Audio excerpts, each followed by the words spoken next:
मेरे प्यारे देशवासियों, नमस्कार। आज हम मन की बात के 96वें एपिसोड में साथ जुड़ रहे हैं। मन की बात का अगला एपिसोड वर्ष 2023 का पहला एपिसोड होगा। आप लोगों ने जो संदेश भेजे उनमें जाते हुए 2022 के बारे में बात करने को भी बड़े आग्रह से कहा है। अतीत का अवलोकन तो हमेशा हमें वर्तमान और भविष्य की तैयारियों की प्रेरणा देता है।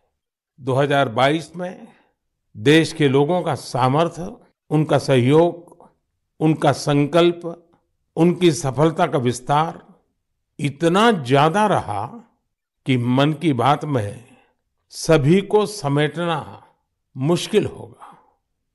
2022 वाकई कई मायनों में बहुत ही प्रेरक रहा, अद्भुत रहा।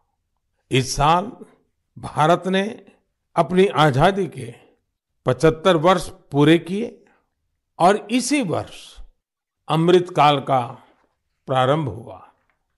इस साल देश ने नई रफ्तार पकड़ी। सभी देशवासियों ने एक से बढ़कर एक काम किया।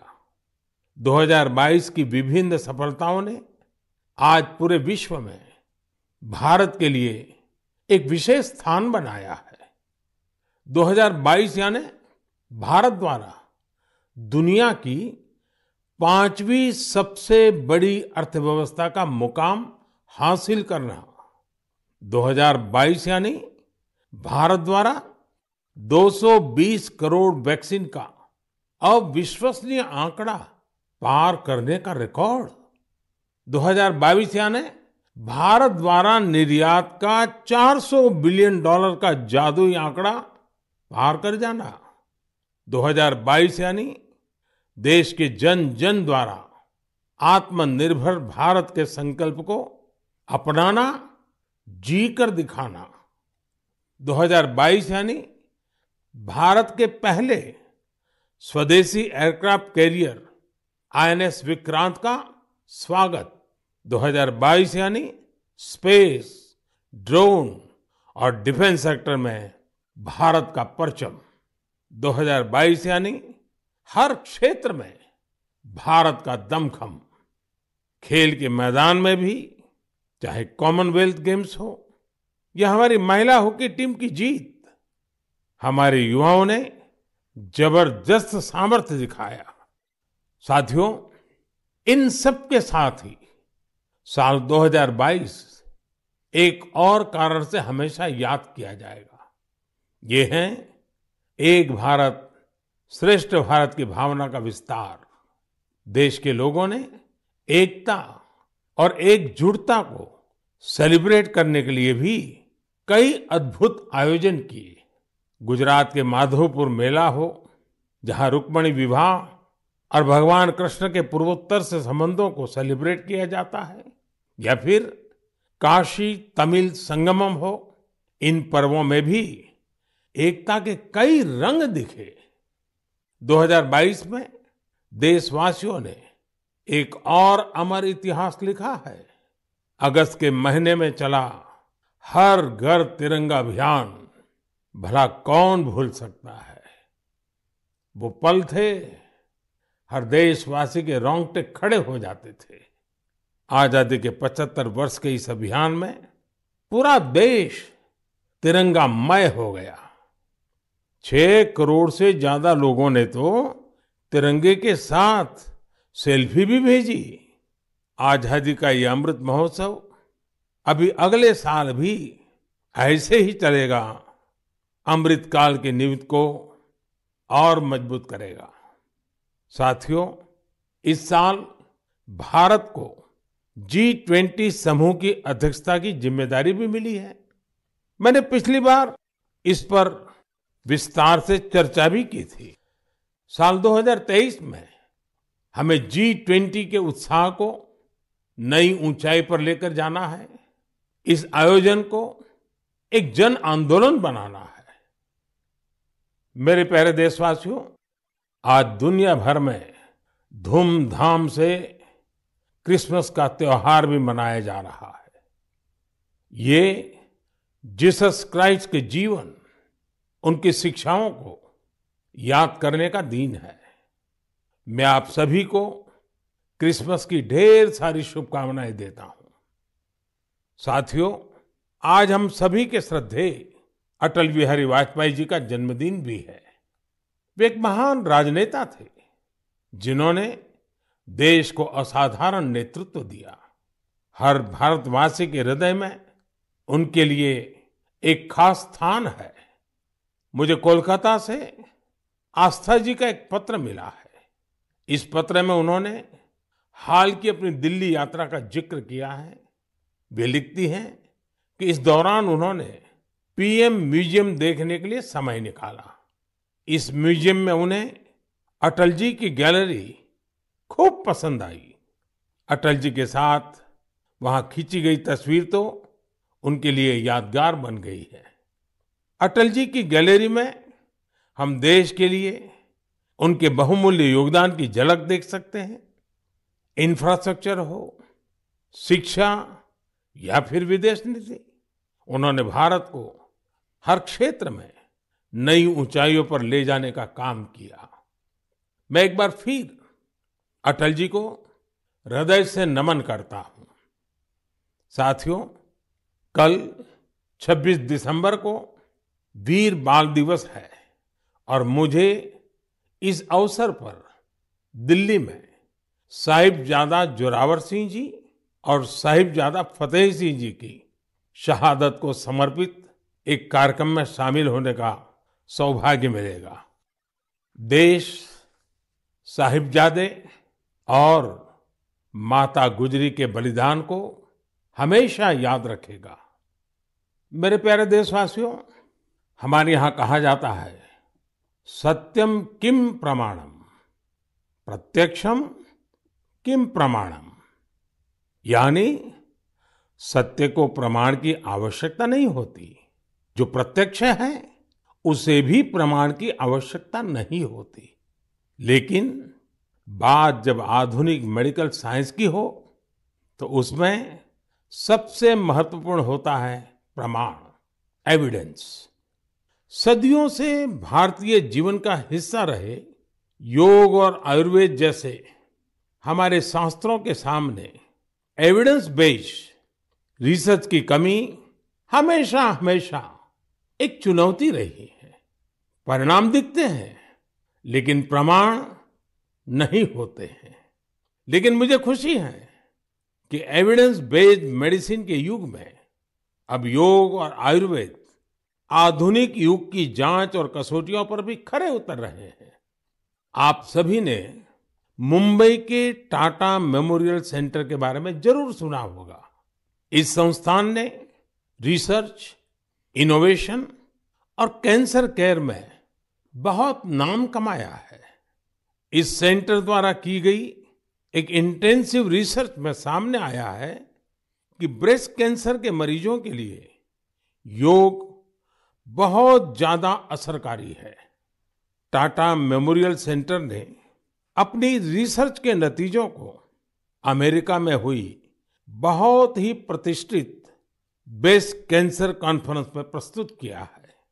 इन नतीजों ने दुनिया के बड़े-बड़े एक्सपर्ट्स का ध्यान अपनी तरफ खींचा है, क्योंकि टाटा मेमोरियल सेंटर ने एविडेंस के साथ बताया है कि कैसे मरीजों को योग से लाभ हुआ है।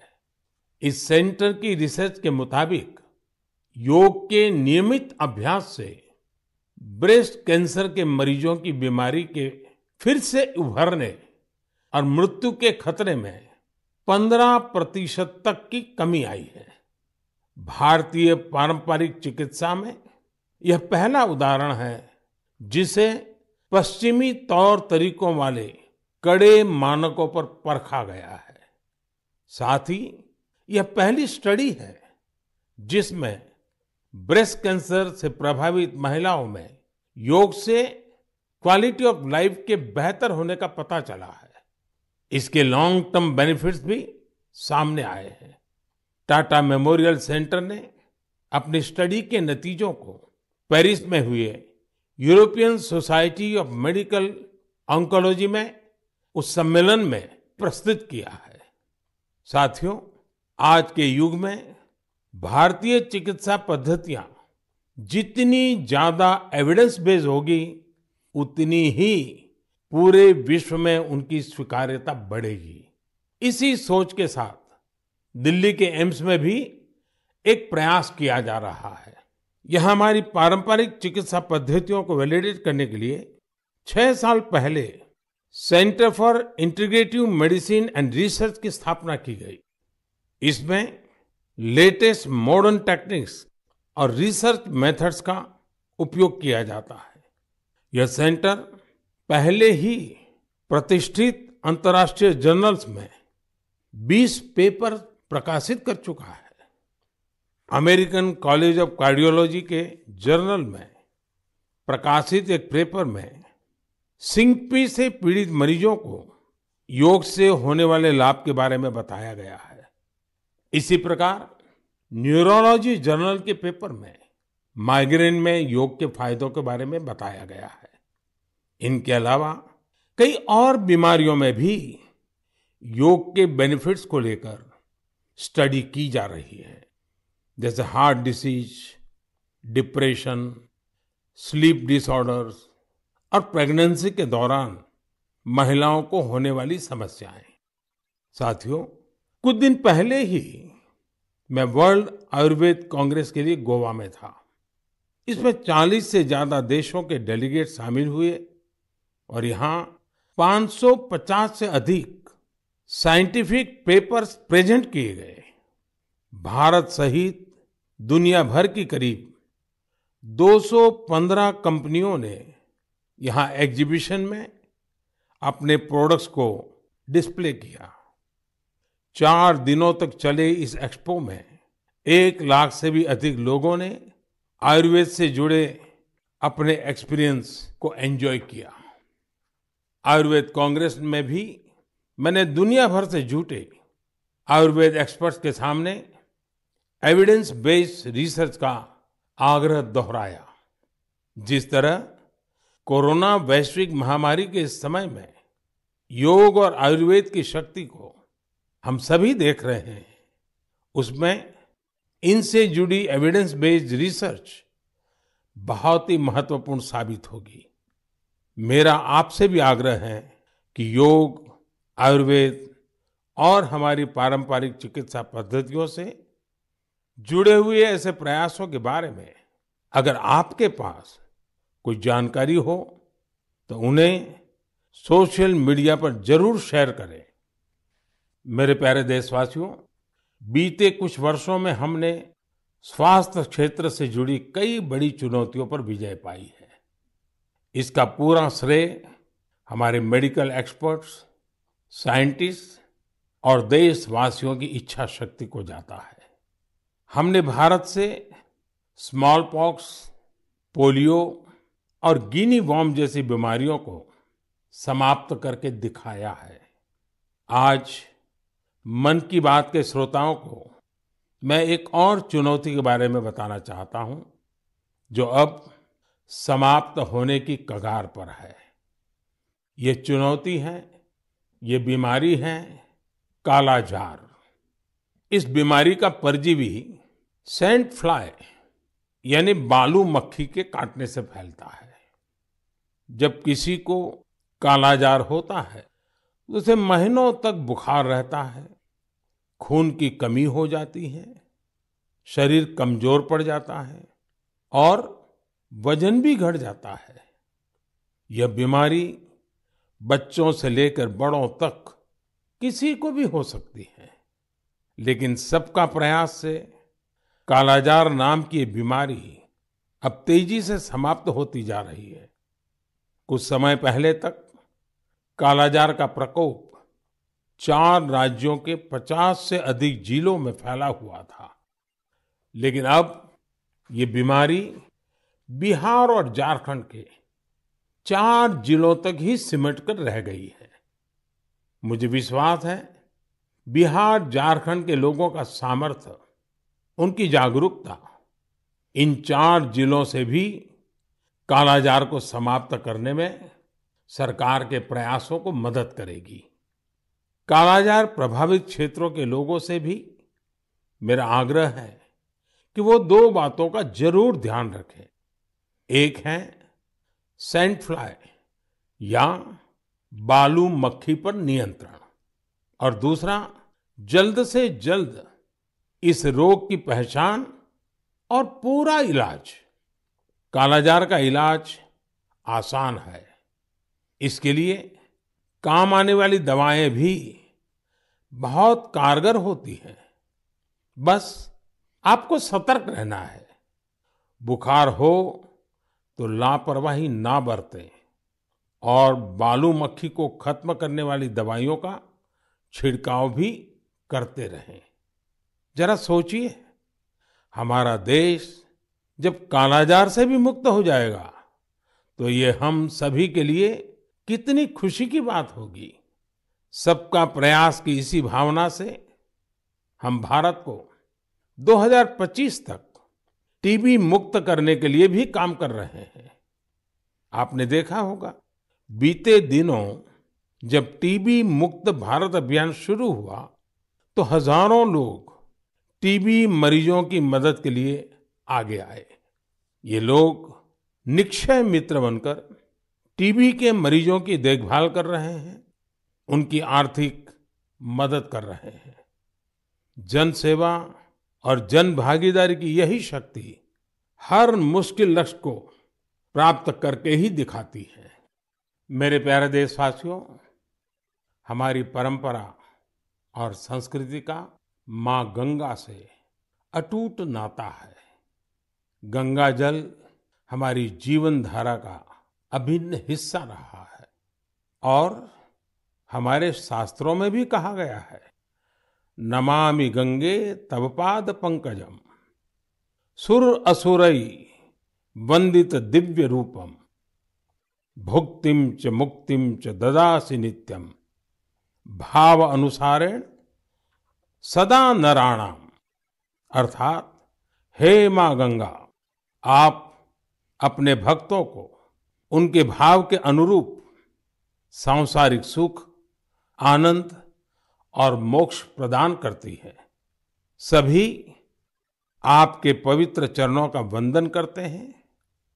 मैं भी आपके पवित्र चरणों में अपना प्रणाम अर्पित करता हूं। ऐसे में सदियों से कल कल बहती मां गंगा को स्वच्छ रखना हम सबकी बहुत बड़ी जिम्मेदारी है।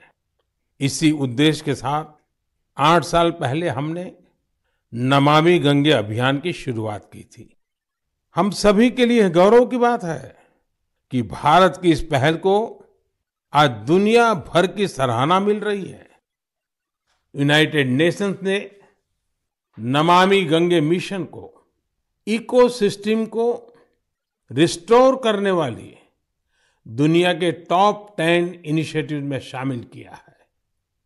ये और भी खुशी की बात है कि पूरे विश्व के 160 ऐसे इनिशिएटिव्स में नमामि गंगे को यह सम्मान मिला है। साथियों, नमामि गंगे अभियान की सबसे बड़ी ऊर्जा लोगों की निरंतर सहभागिता है। नमामि गंगे अभियान में गंगा प्रहरियों और गंगा दूतों की भी बड़ी भूमिका है। वे पेड़ लगाने, घाटों की सफाई, गंगा आरती, नुक्कड़ नाटक, पेंटिंग और कविताओं के जरिए जागरूकता फैलाने में जुटे हैं। इस अभियान से बायोडायवर्सिटी में भी काफी सुधार देखा जा रहा है।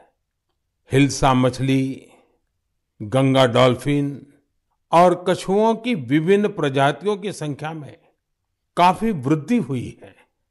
गंगा का इकोसिस्टम क्लीन होने से आजीविका के अन्य अवसर भी बढ़ रहे हैं। यहाँ मैं जलज आजीविका मॉडल की चर्चा करना चाहूंगा, जो कि बायोडायवर्सिटी को ध्यान में रखकर तैयार किया गया है। इस टूरिज्म बेस्ड बोट सफारीज को 26 लोकेशंस पर लॉन्च किया गया है। जाहिर है, नमामि गंगे मिशन का विस्तार, उसका दायरा नदी की सफाई से कहीं ज्यादा बढ़ा है।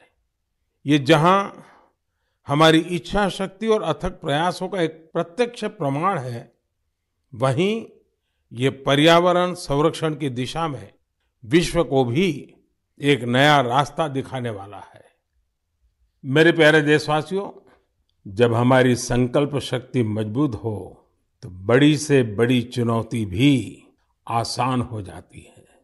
इसकी मिसाल पेश की है सिक्किम के थेगू गांव के संगे शेरपा जी ने। ये पिछले 14 साल से 12,000 फीट से भी ज्यादा की ऊंचाई पर पर्यावरण संरक्षण के काम में जुटे हुए हैं। संगे जी ने सांस्कृतिक और पौराणिक महत्व का सोमगो लेक, उसे स्वच्छ रखने का बीड़ा उठा लिया है। अपने अथक प्रयासों से उन्होंने इस ग्लेशियर लेक का रंग रूप ही बदल डाला है। साल 2008 में संगे शेरपा जी ने जब स्वच्छता का यह अभियान शुरू किया था, तब उन्हें कई मुश्किलों का सामना करना पड़ा, लेकिन देखते ही देखते उनके इस नेक कार्यों में युवाओं और ग्रामीणों के साथ ही पंचायत का भी भरपूर सहयोग मिलने लगा। आज आप अगर सोमगो लेक को देखने जाएंगे तो वहां चारों ओर आपको बड़े-बड़े गार्बेज बिन्स मिलेंगे। अब यहाँ जमा हुए कूड़े कचरे को रिसाइकलिंग के लिए भेजा जाता है। यहाँ आने वाले पर्यटकों को कपड़े से बने गार्बेज बैग्स भी दिए जाते हैं, ताकि कूड़ा कचरा इधर उधर न फेंके। अब बेहद साफ सुथरी हो चुकी इस झील को देखने हर साल करीब 5 लाख पर्यटक यहाँ पहुंचते हैं। सोमगो लेक के संरक्षण के इस अनूठे प्रयास के लिए संगे शेरपा जी को कई संस्थाओं ने सम्मानित भी किया है।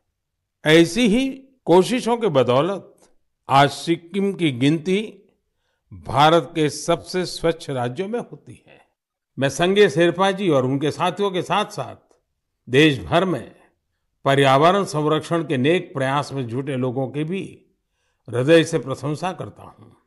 साथियों, मुझे खुशी है कि स्वच्छ भारत मिशन आज हर भारतीय के मन में रच बस चुका है। साल 2014 में इस जन आंदोलन के शुरू होने के साथ ही इसे नई ऊंचाइयों पर ले जाने के लिए लोगों ने कई अनूठे प्रयास किए हैं। और ये प्रयास सिर्फ समाज के भीतर ही नहीं, बल्कि सरकार के भीतर भी हो रहे हैं।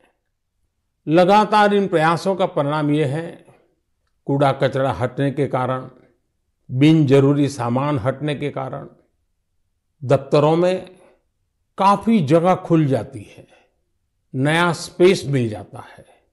पहले जगह के अभाव में दूर दूर किराए पर दफ्तर रखने पड़ते थे। इन दिनों ये साफ सफाई के कारण इतनी जगह मिल रही है कि अब एक ही स्थान पर सारे दफ्तर बैठ रहे हैं। पिछले दिनों सूचना और प्रसारण मंत्रालय ने भी मुंबई में, अहमदाबाद में, कोलकाता में, शिलांग में, कई शहरों में अपने दफ्तरों में भरपूर प्रयास किया और उसके कारण आज उनको 2-2, 3-3 मंजिलें पूरी तरह नए सिरे से काम में आ सके ऐसी उपलब्ध हो गई। ये अपने आप में स्वच्छता के कारण हमारे संसाधनों का ऑप्टिमम यूटिलाइजेशन का उत्तम अनुभव आ रहा है। समाज में भी, गांव-गांव, शहर-शहर में भी, उसी प्रकार से दफ्तरों में भी ये अभियान देश के लिए भी हर प्रकार से उपयोगी सिद्ध हो रहा है।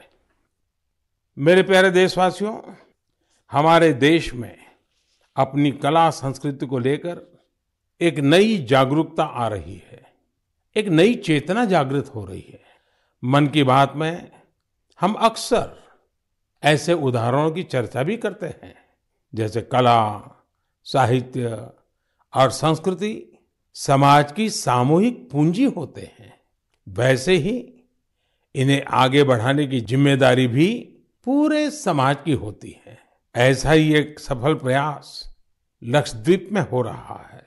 यहाँ कल्पेनी द्वीप पर एक क्लब है, कुमेल ब्रदर्स चैलेंजर्स क्लब।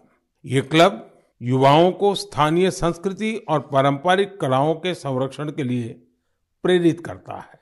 यहाँ युवाओं को लोकल आर्ट, कोलकली, परिचाकली, किलिप्पाट्टू और पारंपरिक गानों की ट्रेनिंग दी जाती है। यानी पुरानी विरासत नई पीढ़ी के हाथों में सुरक्षित हो रही है, आगे बढ़ रही है। और साथियों, मुझे खुशी है इस प्रकार के प्रयास देश में ही नहीं विदेश में भी हो रहे हैं। हाल ही में दुबई से खबर आई कि वहां के कलारी क्लब ने Guinness book of world records में नाम दर्ज किया है। कोई भी सोच सकता है कि दुबई के क्लब ने रिकॉर्ड बनाया तो जो भारत से क्या संबंध। दरअसल ये रिकॉर्ड भारत की प्राचीन मार्शल आर्ट कलारियपट्टू से जुड़ा है। ये रिकॉर्ड एक साथ सबसे अधिक लोगों के द्वारा कलारी के प्रदर्शन का है। कलारी क्लब दुबई में दुबई पुलिस के साथ मिलकर ये प्लान किया और यूएई के नेशनल डे में प्रदर्शित किया। इस आयोजन में 4 साल के बच्चों से लेकर 60 वर्ष तक के लोगों ने कलारी की अपनी क्षमता का बेहतरीन प्रदर्शन किया। अलग अलग पीढ़ियां कैसे एक प्राचीन परंपरा को आगे बढ़ा रही हैं, पूरे मनोयोग से बढ़ा रही हैं, ये उसका अद्भुत उदाहरण है। साथियों, मन की बात के श्रोताओं को मैं कर्नाटका के गडक जिले में रहने वाले कवेम श्री जी के बारे में भी बताना चाहता हूँ। कवेम श्री दक्षिण में कर्नाटका की कला संस्कृति को पुनर्जीवित करने के मिशन में पिछले 25 वर्षों से अनवरत लगे हुए हैं। आप कल्पना कर सकते हैं कि उनकी तपस्या कितनी बड़ी है। पहले तो वो होटल मैनेजमेंट के प्रोफेशन से जुड़े थे, लेकिन अपनी संस्कृति और परंपरा को लेकर उनका लगाव इतना गहरा था कि उन्होंने इसे अपना मिशन बना लिया। उन्होंने कला चेतना के नाम से एक मंच बनाया।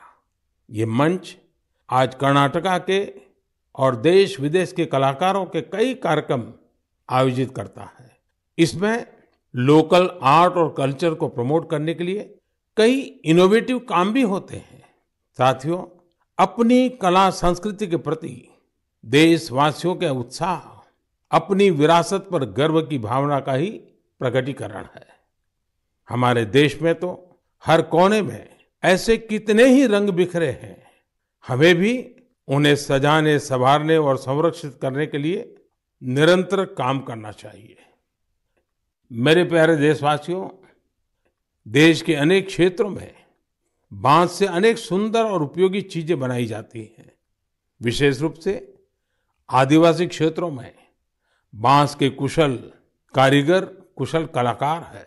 जब से देश ने बैम्बू से जुड़े अंग्रेजों के जमाने के कानूनों को बदला है, इसका एक बड़ा बाजार तैयार हो गया है। महाराष्ट्र के पालघर जैसे क्षेत्रों में भी आदिवासी समाज के लोग बैम्बू से कई खूबसूरत प्रोडक्ट्स बनाते हैं। बैम्बू से बनने वाले बॉक्सेस, कुर्सी, चायदानी, टोकरियां और ट्रे जैसी चीजें खूब लोकप्रिय हो रही है। यही नहीं, ये लोग बैम्बू घास से खूबसूरत कपड़े और सजावट की चीजें भी बनाते हैं। इससे आदिवासी महिलाओं को रोजगार भी मिल रहा है और उनके हुनर को पहचान भी मिल रही है। साथियों, कर्नाटका के एक दंपति सुपारी के रेशे से बनी कई यूनिक प्रोडक्ट्स इंटरनेशनल मार्केट तक पहुंचा रहे हैं।